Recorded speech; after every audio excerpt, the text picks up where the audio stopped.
വീഡിയോയിലേക്ക് എല്ലാവരെയും സന്തോഷപൂർവ്വം സ്വാഗതം ചെയ്യുന്നു. ജൂലൈ 16 മുതൽ ആഗസ്റ്റ് 16 കാലഘട്ടത്തിൽ കർക്കിടകൻ രാശിയിൽ ജനിച്ചവരുടെ കാര്യങ്ങളാണ് നമ്മളിന്ന് പരിശോധിക്കുന്നത്. കർക്കിടകൻ രാശി വരുന്ന നക്ഷത്രങ്ങളെന്ന് പറയുന്നത് പുണർത്തിൻ്റെ അവസാനത്തെ 15 നാഴിക, പൂയം, ആയില്യം, ഇത് 3 നക്ഷത്രങ്ങളാണ്. ഇതിലുള്ള കാര്യങ്ങളാണ്. നമുക്ക് ആദ്യം അതിന് മുമ്പ് ഗ്രഹസ്ഥിതി പരിശോധിക്കാം. ലഗ്നത്തിൽ രാശി തന്നെയാണ് രവി നിൽക്കുന്നത്. രവിയുടെ അടിസ്ഥാനത്തിലാണ് നമ്മൾ കൂടുതലും ഡിസ്കസ് ചെയ്യുന്നത്. അപ്പോൾ രവി നിൽക്കുന്ന രാശി തന്നെയാണ്, ലഗ്നരാശിയിലാണ്. അത് തന്നെ ചന്ദ്രനും ശുക്രനും ബുധനും ഉണ്ട്. ബുധൻ ഉടനെ തന്നെ 2 മാറും. ശുക്രനും ഈ മാസം അവസാനമാകുമ്പോൾ 2 മാറും. പിന്നെ 3 കേതു, 8 അഷ്ടമത്തിലെ ശനി. അത് അഷ്ടമ ശനി ഒട്ടും നല്ലതല്ല. 9 രാഹു നമ്മുടെ ഭാഗ്യത്തെ കെടുത്തുന്നതാണ്. പക്ഷെ 11 ഏറ്റവും ശ്രേഷ്ഠമായി 11 ചൊവ്വയും വ്യാഴവും കൂടെ ഉണ്ട്. അത് നമുക്ക് വളരെയധികം ഗുണങ്ങൾ ചെയ്യുന്നതാണ്. അത് ചെയ്തുകൊണ്ടിരിക്കുന്നതാണത്. അതാണ് ഈ മാസത്തിലെ ഗ്രഹസ്ഥിതി എന്ന് പറയുന്നത്. ഫൈനാൻഷ്യൽ കാര്യങ്ങൾ ആദ്യം പരിശോധിക്കാം. ഫൈനാൻഷ്യലി വളരെ നല്ലൊരു മാസമാണിത്. അതിൽ 11ാം ഭാവാധിപൻ 11 ബുധനും ചൊവ്വയും വ്യാഴവും നിൽക്കുന്നുണ്ട്. 11ാം ഭാവാധിപൻ ഈ മാസം അവസാനമാകുമ്പോൾ 2 മാറുന്നുണ്ട്. അതുകൊണ്ട് ഫൈനാൻഷ്യലായിട്ട് വലിയ പ്രശ്നങ്ങളൊന്നും ഉണ്ടാവില്ല, വലിയ കുഴപ്പങ്ങളില്ലാതെ തന്നെ പോകും. എന്ന് മാത്രവുമല്ല, കുടുംബത്തിൽ നിന്നൊക്കെ എന്തെങ്കിലും കിട്ടാനുണ്ടെങ്കിൽ ചോദിച്ചാൽ ചിലപ്പോൾ കിട്ടിയെന്ന് വരും. ദൂരദേശത്തു നിന്നുള്ള എമൗണ്ട് കിട്ടാനുണ്ട്. അപ്പോൾ കിട്ടാനുള്ള എമൗണ്ട് ചൊവ്വയും കൂടെ 15 വന്നതുകൊണ്ട് കിട്ടാനുള്ള എമൗണ്ട്, അല്ലെങ്കിൽ നമ്മുടെ പ്രൊഫഷണലായിട്ട് കിട്ടാനുള്ള എമൗണ്ട്, ഇങ്ങനെയുള്ള കിട്ടാനുള്ള എമൗണ്ടൊക്കെ ഒന്ന് ചെറുതായിട്ട് ഫോളോ അപ്പ് ചെയ്താൽ അതെല്ലാം കിട്ടാനുള്ള സാധ്യത വളരെ കൂടുതലാണ്.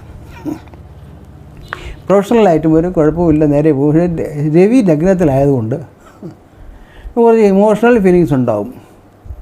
നമ്മൾ ഉദ്ദേശിച്ച കാര്യം നടന്നില്ലെങ്കിൽ നമുക്ക് അത് കിട്ടിയില്ലല്ലോ എന്നുള്ളൊരു തോന്നലുണ്ടാവും. അത് ഈ മാസത്തെ ഒരു പ്രത്യേക തോന്നലാണ്. അത് വിട്ടുകളഞ്ഞാൽ മതി, വലിയ കുഴപ്പമൊന്നും വരാൻ പോകുന്നില്ല. ലഗ്നത്തിൻ്റെ രവി നിൽക്കുന്ന ഒട്ടും തന്നെ നല്ലതല്ല. അപ്പോൾ നമുക്ക് വ്യാഴം ചൊവ്വയും 11 മാത്രം നമ്മൾ പിടിച്ച് നിൽക്കുന്നതാണ് ഈ മാസം വരാൻ പോകുന്നത്. അത് നമ്മൾ കൂടുതലും മുതലെടുക്കണം. ലഗ്നത്തിലെ രവിയുടെ സംഗതി കൊണ്ട് നമുക്ക് ടെൻഷൻ ഉണ്ടാകും. അത് കിട്ടുമോ ഇല്ലേ, കിട്ടുമോ, അതിന് മോളിൽ തന്നെ വിളിക്കുമോ, എനിക്ക് ആ പ്രൊമോഷൻ കിട്ടുമോ, അല്ലെങ്കിൽ എൻ്റെ ക്ലയൻറ്റ് എന്നെ വിളിക്കുമോ എന്നുള്ള മാർക്കറ്റിംഗ് ആൾക്കാർക്കെല്ലാം ധാരണ ഉണ്ടാവും. അവർക്ക് ടെൻഷൻ എപ്പോഴും ഉണ്ടായിക്കൊണ്ടേയിരിക്കും. പ്രത്യേകിച്ചും ഈ ലഗ്നത്തിലെ രവി അതാണ് കാണിക്കുന്നത്. ടെൻഷൻ. അപ്പോൾ നമ്മൾ ഓരോ ടെൻഷനും ഉണ്ടാവേണ്ട. ഒരു ഡിലേ ആയാലും കാര്യങ്ങളൊക്കെ നടക്കും എന്ന് നമുക്ക് വിചാരിക്കാം. റിസ്ക് എടുക്കാനോ അല്ലെങ്കിൽ അങ്ങോട്ട് ചാടിക്കയറി അങ്ങോട്ട് ആരെങ്കിലും ചോദ്യം ചെയ്യാനോ, അല്ലെങ്കിൽ നമുക്ക് കിട്ടാത്ത സാധനം അങ്ങോട്ട് ഇനി ഞാൻ ചോദിക്കാത്ത ആണോ കിട്ടാത്തത് എന്നുള്ള ലെവലൊന്നും മൂവി ഉണ്ടാതിരുന്നാൽ മതി. ഈ മാസം അവസാനമായെങ്കിലും അത് കിട്ടും എന്ന് തന്നെ നമുക്ക് പ്രതീക്ഷിക്കാം. അതുകൊണ്ട് നിങ്ങൾ ചാടിക്കയറി ഒരു റിസ്ക് കൊടുക്കരുത്, ഒരു ചാൻസും എടുക്കരുത് എന്നാണ് നല്ല പരാതി. ഇപ്പോൾ ദൂരദേശത്തു നിന്നൊക്കെ വരാനുള്ള എമൗണ്ടൊക്കെ വരാൻ ലേറ്റാവും. അതൊക്കെ നമ്മൾ ശ്രദ്ധിച്ചോണം എന്നുള്ള കാര്യം ഈ മാസത്തെ ഒരു പ്രത്യേകതയാണ്. അതെല്ലാ ഫീൽഡിലും, പ്രത്യേകിച്ച് ഏറ്റവും കൂടുതൽ അഫക്റ്റ് ചെയ്യുന്ന ഫീൽഡെന്ന് പറയുന്നത് നേവി, ജലസംബന്ധമായി വർക്ക് ചെയ്യുന്നവരാണ്. ജലസംബന്ധമായി വർക്ക് ചെയ്യുന്ന ആരൊക്കെയാണ്? നേവിയിൽ വർക്ക് ചെയ്യുന്നവരുണ്ടാകാം, ബിവറേജസ് ഉണ്ടാകാം, വാട്ടറുമായിട്ട് ബേസ് ചെയ്തിട്ടുണ്ടാകാം, ഡോക്ടേഴ്സ് ഉണ്ടാകാം, ഹാർട്ട് സർജൻസ് അങ്ങനെയുള്ളവരുണ്ടാകാം, നഴ്സുമാരുണ്ടാകാം. ഇവരെല്ലാം ജലവും അല്ലെങ്കിൽ കർക്കിടക രാശിയായിട്ട് ബന്ധപ്പെട്ട് വർക്ക് ചെയ്യുന്നവരാണ്. ആ സമയങ്ങളൊക്കെ ഉണ്ടാകും. അതുകൊണ്ട് അവർക്ക് സ്വല്പം ഒന്ന് ശ്രദ്ധിക്കുന്നത് നല്ലതാണ്. സ്ത്രീകൾക്കും അതൊക്കെ തന്നെ ഒരുപാട് ഇമോഷനൊന്നും കാണിക്കേണ്ട സ്ത്രീകൾ മര്യാദയ്ക്ക് നിന്നാൽ മതി. അവരുടെ കാര്യങ്ങൾ എന്തായാലും വഴിയെ നടന്നുകൊണ്ട് വന്ന് വിചാരിക്കുക.